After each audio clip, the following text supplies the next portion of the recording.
Et salut les amis, j'espère que vous allez bien. Aujourd'hui je vous retrouve pour déballer mon cadeau de Noël que ma petite femme m'a offert. Donc c'est la nouvelle perceuse à colonne numérique Parkside.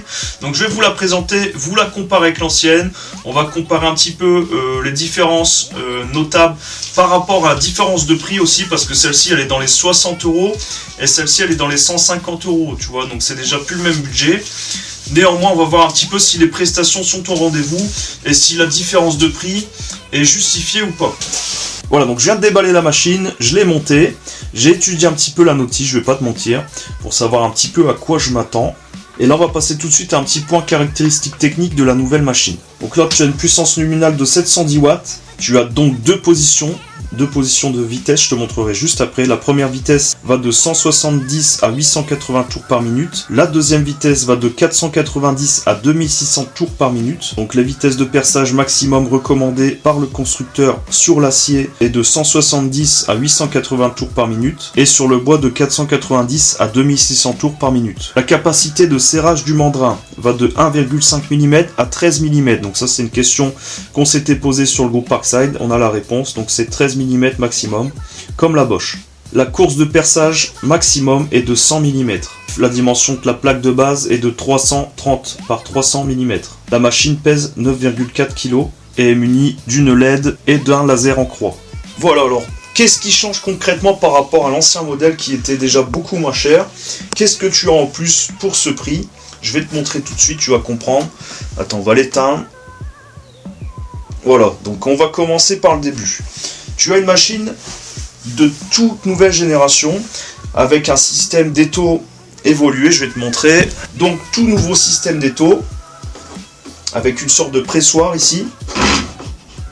Tu vois que tu vas pouvoir venir poser sur ta pièce comme ça et serrer directement. Voilà, et en fait cette mâchoire va venir presser ta pièce. Tu as aussi ce système ici de butée parallèle que tu peux régler un peu dans toutes les configurations et venir mettre en appui sur ta pièce puis resserrer directement ici. Le gros avantage de ce système par rapport à l'ancien système qui était monté sur une sorte de plateau que tu devais faire monter ou descendre suivant la hauteur de perçage, le gros avantage ici c'est que c'est la machine qui descend et non le plateau qui monte et qui descend. Pourquoi le gros avantage? Parce que tu vas pouvoir te fabriquer un superbe établi et mettre à niveau le plateau de ton établi par rapport au niveau de cette plaque.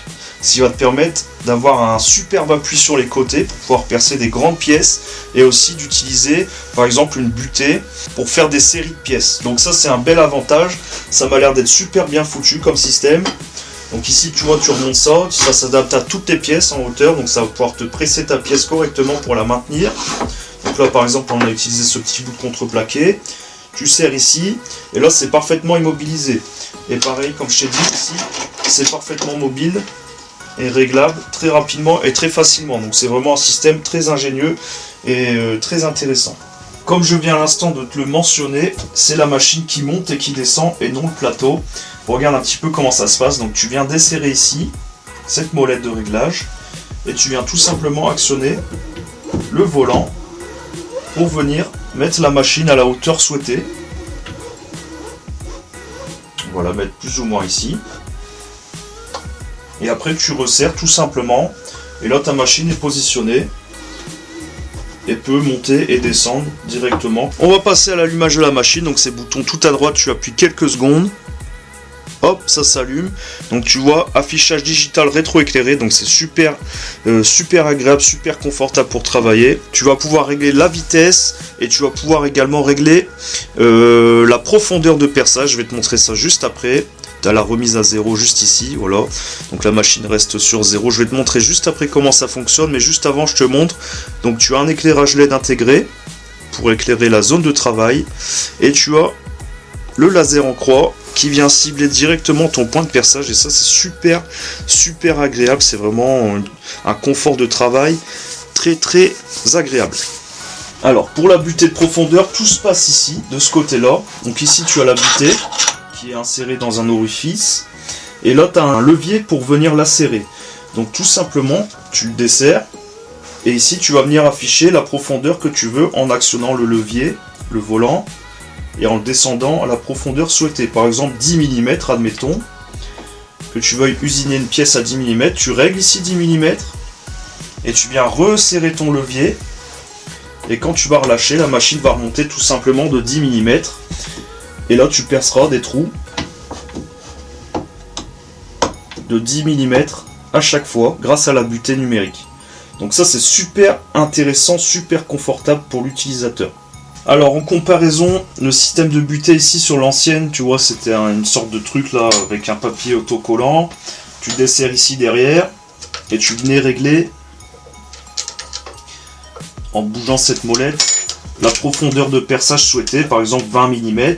Hop, tu rebloques ici. Et quand tu vas venir actionner, il faut penser aussi à s'arrêter sur le 0 parce que regarde comment ils t'ont collé l'autocollant ici. Un peu le truc. Donc si tu t'arrêtes sur 0, normalement de ici à ici tu devrais percer de 20 mm si tu penses bien à t'arrêter. Donc le nouvel affichage pour moi c'est le feu, hein, je vais pas te mentir. Alors avant les tests, on va résumer un petit peu tout ce qu'on vient de voir. Donc là tu as maintenant une machine qui monte et qui descend et non pas un plateau avec étau qui monte et qui descend, ce qui va te permettre de pouvoir ajuster la hauteur de ton plan de travail par rapport au plateau de la machine, ce qui te permettra d'avoir un appui vraiment optimal sur les côtés pour faire des grandes pièces tout simplement et pouvoir utiliser une butée pour faire des séries. Donc ça c'est déjà un point très positif. Ensuite, le gros point positif c'est aussi de pouvoir régler la vitesse et la butée de profondeur numériquement. Donc grâce à cet écran, tu vas pouvoir afficher la vitesse exacte de la machine et la profondeur de perçage exacte de la machine. Donc ça c'est super intéressant.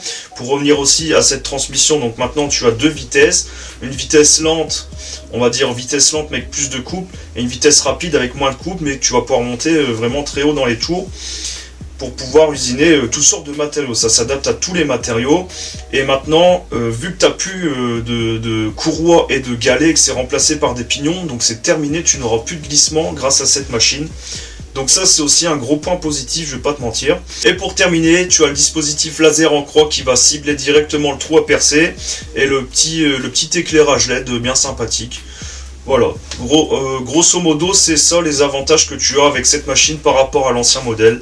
Bonne transmission, un plateau où tu vas pouvoir avoir un appui latéral optimal et un réglage de la butée, de profondeur et de la vitesse de perçage très clair et très précis et facilement réglable via ce dispositif. C'est vraiment très intéressant. Alors on va procéder à un test. Donc admettons que je veuille percer ce morceau de contreplaqué juste ici. Tac.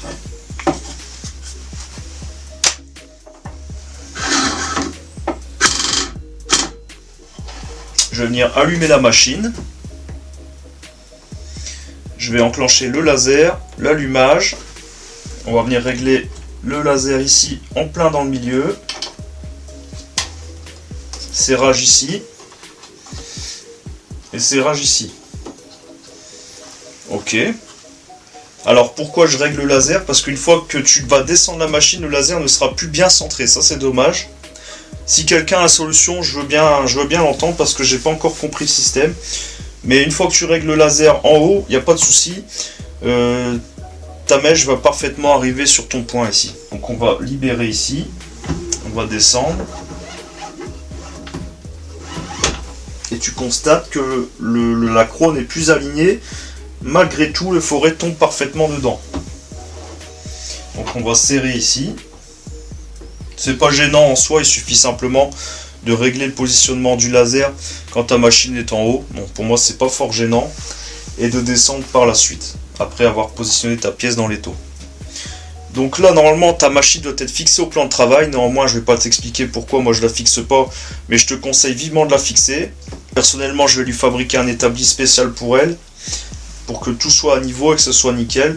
Donc je vais pas percer pour l'instant dans celui-là, et de toute façon elle est quand même assez stable pour percer ce petit trou.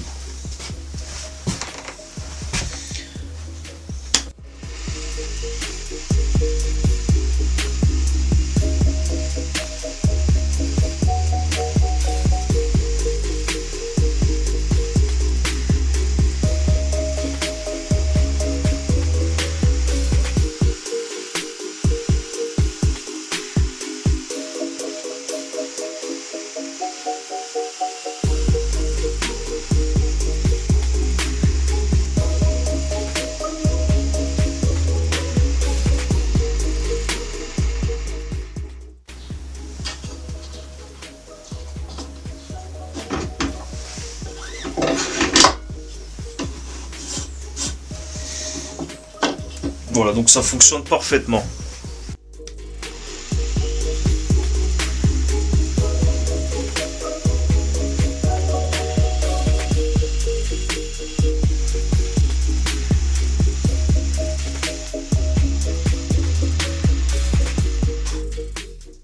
Voilà, donc c'est à peu près tout ce qu'on peut dire sur ces deux différentes perceuses. Pour tous ceux qui se posaient la question de savoir pourquoi une telle différence de prix, je pense que les réponses elles sont en face de toi maintenant. On va dire que 2 générations les séparent et que technologiquement parlant, la nouvelle perceuse est vraiment au-dessus de l'ancienne. On va reparler un court instant du tour à bois parce que j'ai eu un petit souci avec, je vais t'en faire part. Un petit souci qui va être réglé, je pense, il n'y a pas trop de problème. Donc regarde, j'ai fait des petits objets comme ça. Donc ça c'est du bois de chauffage que j'ai chez mon grand-père. Donc c'était des rondins secs de 4 ans. Celui-ci je l'ai tourné en une seule fois. Et celui-ci je l'ai tourné, donc c'était 2 pièces. Tu as la pièce ici et la pièce là. Avec une partie qui s'intègre dans l'autre et que j'ai collé à la colle époxy. Donc tu vois, c'est des petites battes, des petits maillets pour faire les assemblages, c'est pas mal. Et ça m'a donné l'occasion de m'entraîner avec le tour à bois. Néanmoins, le souci, je vais te l'exposer tout de suite. Tu constates qu'il n'y a plus le porte-outil. Pourquoi? Parce qu'il est cassé. Donc c'est un peu de la merde. Tu vois, c'est un peu de la merde. En fait, fin de journée, quand j'ai fini de tourner, j'ai constaté qu'il faisait déjà un petit peu la banane. Il était déjà un petit peu plié. Un peu comme ça, si tu veux. Légèrement, hein, mais j'ai voulu le redresser dans l'étau à la main. Et j'ai à peine forcé, il s'est pété en deux. Donc c'est pas grave. J'ai quelques morceaux de ferraille. Donc ça fera l'objet d'une prochaine vidéo. La fabrication d'un nouveau porte-outil pour le tour à bois Parkside. Donc n'hésite pas à t'abonner d'ailleurs pour ne pas la rater. Tu vois, j'ai quelques morceaux de ferraille. J'ai de la cornière, j'ai du fer plat. Je pense que je vais faire quelque chose dans ce genre-là. Dis-moi tout de suite ce que t'en penses. En réutilisant le rond ici, le rond plein. En l'intégrant là-dedans. Donc je vais faire avec ce que j'ai sous la main. Et je pense que ça fera bien l'affaire. Je vais essayer de bricoler un truc, un peu de soudure, quelques découpes, du meulage, du ponçage. Et on va essayer de fabriquer un nouveau porte-outil bien costaud, bien rigide pour le tour à bois et pouvoir m'y remettre parce que ça me manque déjà. Je me suis acheté quelques outils, regarde. Regarde un petit peu, je me suis fait un petit coin tournage avec une petite armoire comme ça pour ranger mes différents outils. Alors tous ceux que j'ai récupérés, j'ai pas encore eu le temps de les dérouiller, de les réaffûter. Néanmoins j'ai reçu les outils que Alain Labarbe m'a conseillé dans sa vidéo, notamment cet outil à plaquettes qui fonctionne super bien, je te remercie. Je vais en recommander d'autres parce que ça marche vraiment bien. Je vais recommander aussi des plaquettes de rechange. Et celui-ci aussi qui fonctionne pas mal. Donc c'est bien. J'ai un peu exercé, tu vois. Je te remonte un peu ce que j'ai fait. Donc cet outil qui était composé de 2 pièces. Donc ça c'est du bois de chauffage que j'ai chez mon grand-père sec de 4 ans. Et ça pareil, c'est du bois de chauffage de chez le grand-père. Donc c'est pas fini. J'aurais pu mieux le peaufiner, mieux le poncer, qu'il soit bien brillant. Mais j'ai pas trop eu le temps de finir. Comme je t'ai dit, le porte-outil faisait la banane. J'ai voulu le redresser. Et puis le résultat il est là, il est cassé en deux. Donc dans une prochaine vidéo, je sais pas encore quand, mais je vais refabriquer un porte-outil pour ce tour, pour pouvoir me remettre dessus. Voilà, donc c'est tout pour cette vidéo, j'espère qu'elle t'aura plu. N'hésite pas à t'abonner, à liker, à commenter, à poser tes questions comme d'habitude, il n'y a pas de souci, ça me fera super plaisir. Et je te dis à la prochaine, salut et bonne fin d'année à toi.